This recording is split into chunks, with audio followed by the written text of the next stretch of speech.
Greetings, this is Atmaboda. Today is April 10th, 2022, and the title of today's podcast is 82, By Being Last, You Can Also Be First. And before I begin, I just want to take a shout out to the great video podcast, our first video podcast on the channel with Hanjo and Ananda, and we are going to be doing more videos, but this one is just going to be audio only.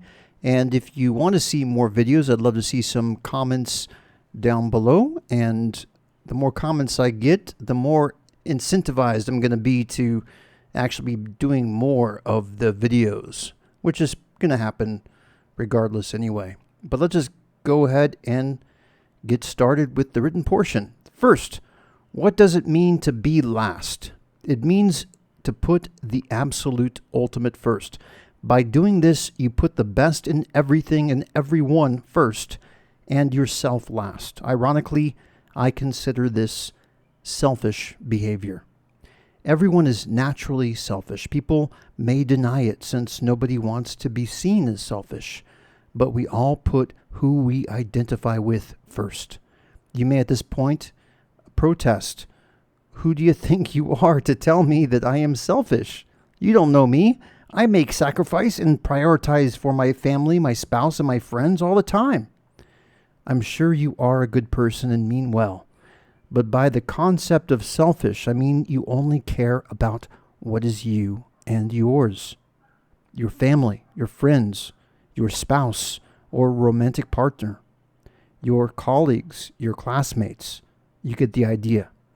The irony is that by putting yourself last, is the most selfish thing you can do, but it's with a capital S. Be selfish. By putting yourself last, does that mean you let others walk all over you? No, it doesn't, because the key behind being last is about putting the best in everyone before you. This selfish act is done because you recognize that the best in you is also in them. This cannot be stressed enough. By helping the best in others to emerge, you are literally helping yourself. And some may regard this activity as selfless, but actually it is selfish. Selfishness is good. The problem is not about if you are selfish or not. We all are. It is natural to be selfish.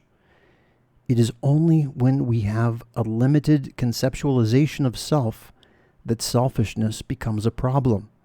When our concept of self becomes limitless, then you don't stop being selfish. It is just your realization expands into a much more expanded view that encompasses everyone. This means not only your friends and your family and people you know, but to people you don't know. However, this is not a weakness, but a strength, because your standards are now much higher. You accept and recognize nothing but the best in others, and you develop also the ability to recognize when they are not being their best. Making yourself last is only used in the context of authenticity. If others are not sincere, you do not put their insincerity before you. By being last, only the best is before you. The selfishness within you is natural and should not be stopped. Instead, you become even more intensely selfish with a capital S. This concept may be hard in the beginning to wrap your head around, but once you do, you realize the reason why they say that a true master is the greatest servant. The master doesn't help you out of a sense of charity or pity, but out of a genuine selfishness that wants to see you be the best within you and have that awaken. The reason for this is because of a genuine interest in seeing the absolute, the ultimate, manifest into the physical while making the biggest and most lasting impact that will ripple out into future generations. Therefore, by being last, you in fact make yourself first. And that concludes the written portion of today's podcast. And I wrote that some days ago, and I am at fault here in not being diligent in creating these podcasts and uploading them. But I also wanted to give more airtime to that video podcast with Hanjo and Ananda. And if you haven't seen that, I highly recommend that you do that on the YouTube channel, which is also linked at divinity.com. But let's just go a little bit deeper into this topic today. By being last, you can also be first. Now, a lot of this comes back to the whole concept of namaste, which is the divinity in me recognizes the divinity in you, even if you yourself don't recognize that. It's holding a place for others that is even greater, potentially, than the place that they hold for themselves. In today's modern age, people are really unaware of a lot of things. And that's okay. This is the reality we live in. There's a lot of distractions. You got so much that people occupy their time with.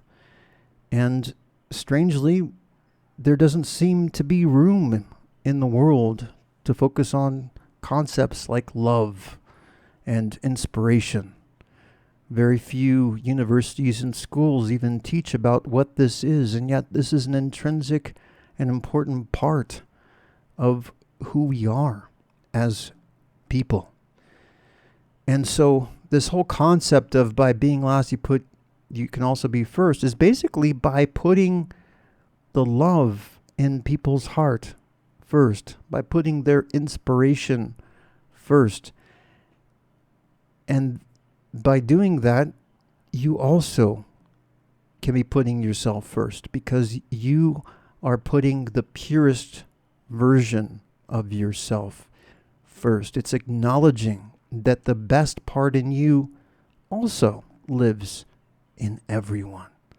And that is beautiful, because on the one hand, it recognizes the unity that as humans, we are all part of the same larger family.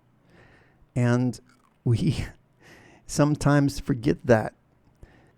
And this also brings us to the larger point of being an individual and appreciating each individual and the diversity of physical creation in relationship with this greater concept of the absolute or truth or source or God or whatever you want to call it. But when you start recognizing different people that you meet as different faces of this same absolute, and each person having these potentialities within them of experiencing this unconditional love, experiencing this inspiration of truth, then everywhere you go, it's like you're surrounded by the absolute all of the time.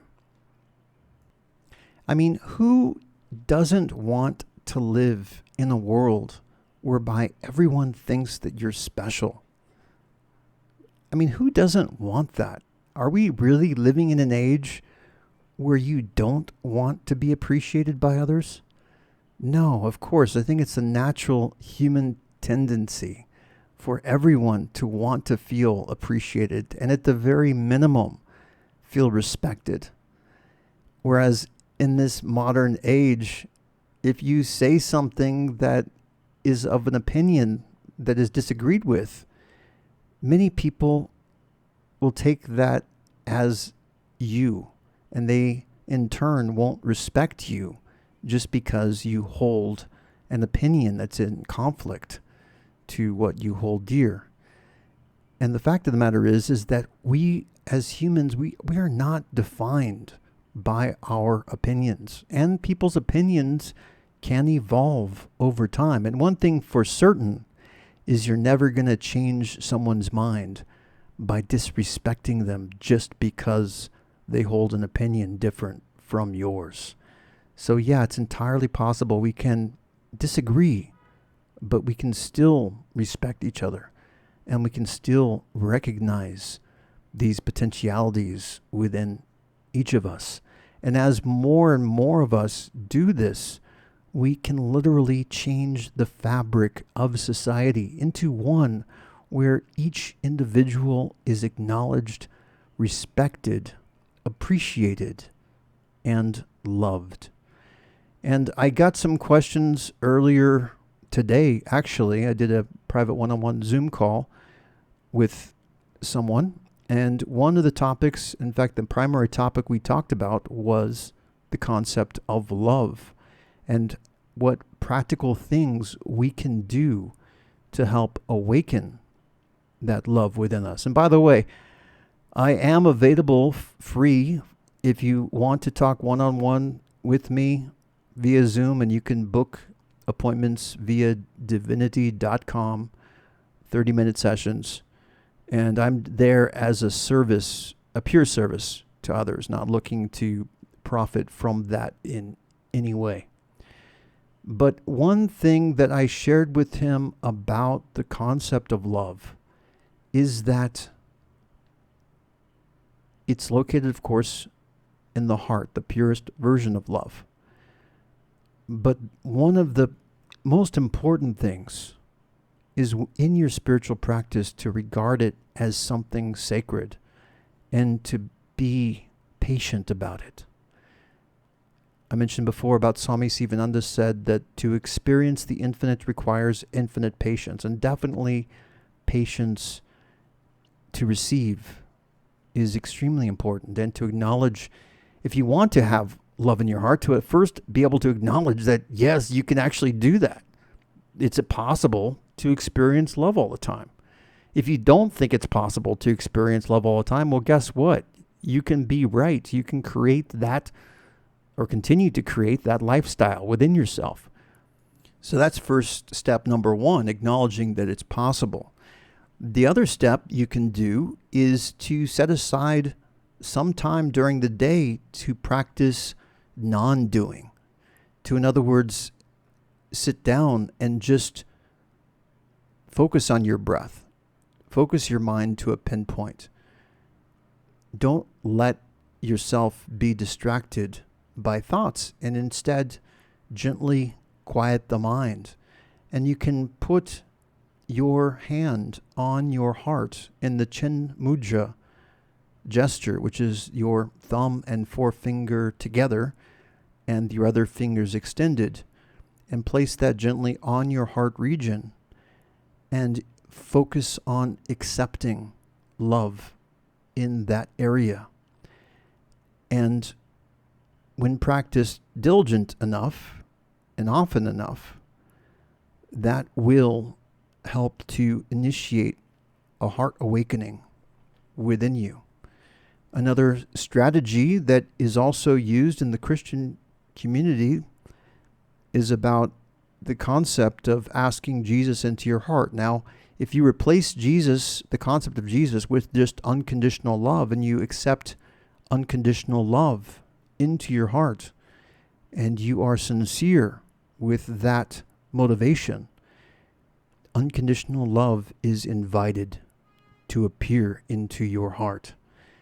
And you can have that experience of unconditional love without having the trappings of religion and the restraints that might create for you. So you can benefit experientially through various Eastern and Western techniques to be able to awaken this heart center within you. Because ultimately, if you want other people to see you as special, the fastest way for that to happen is to regard the people you meet as special. And maybe special is a bad word. You can also use the word amazing, wonderful, unique. To regard the divinity in other people, to regard the best qualities and characteristics within another person, to respect that, to cherish that, to love that. And the more you do it, the more that kind of mentality can start to spread like wildfire and become a blazing inferno of love that can engulf the entire planet, to make love even more obviously everywhere. And this is only possible if us as individuals can be proactive and initiate that love. And that doesn't mean that we have to force love upon anybody. It just means to let that love emerge naturally within you, to create a space that allows that to happen. Just like a gardener can plant seeds in the garden and can fertilize the garden and till the garden and water the garden, you can do the same thing with your own heart by planting that seed of intention that you want to awaken your heart, that you want to have more love in your heart. And day by day, continuing to water and nurture that seed until it starts to blossom, until you start to feel a glowing sensation in your heart. And I may have mentioned before about the ancient Hawaiian practice of Huna, and I'm just going to touch on that real briefly. But they teach that there are three selves: your lower self, your middle self, and the higher self. And this predates modern psychology. This is an ancient practice. But the lower self has direct parallels with the subconscious. And the ancient kahunas, they would refer to it as the child within, that there's a part of you that's like a child that believes everything literally. So whenever you're hard on yourself, whenever you say that you're stupid, whenever you create some kind of mistake and you blame yourself, there's a part of you that takes that literally. And so what the Hawaiians did was they created a system whereby you name your lower self a secret name that only you know. And one of the first things you do is you talk to your lower self directly using that secret name. And you say to your lower self that if you are ever hard on yourself, if you ever say bad things directed inwardly, you're not talking to that child within unless you mention that secret special name. And instead, what you do every day, whenever you can, is you give positive affirmations and you send love and you say how much you love, and you give the secret name and how wonderful you are, and you give the secret name. And so you are doing what's called self-nurturing, and you're loving yourself and you're accepting yourself. And then what will happen over time is you'll start to feel a glowing feeling in your heart, and that is love. And I'm not going to talk about Huna anymore on this podcast, but if you are interested in that topic, I recommend a book. I don't know if it's still in print anymore, but it's called Huna, A Beginner's Guide by Enid Hoffman. And you can probably find that on Amazon or whatever. Again, that's called Huna, A Beginner's Guide.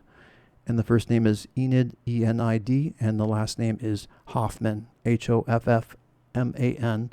And that can go into much more detail on that ancient Hawaiian practice of Huna. And it's not a prerequisite. If you feel called to do this, you can. If not, don't. This is all about doing what works for you. And the more love we can feel in our heart, the more naturally, kindly disposed we will naturally be towards other people, because we will be developing empathy to be able to connect with others on a heart level. And by doing that, not only are you more relatable and more sincere, but through empathy, we can reach out and experience exactly what the other person is feeling. And what better way to be an inspiration for others and to help others if you can know exactly what other people are feeling. And also be able to share love, of course, because it's only by sharing love in this world that we're going to be able to create the paradise that we all want it to be. This is Atma Bodha signing off. You guys have a fantastic day. Until next time, bye-bye.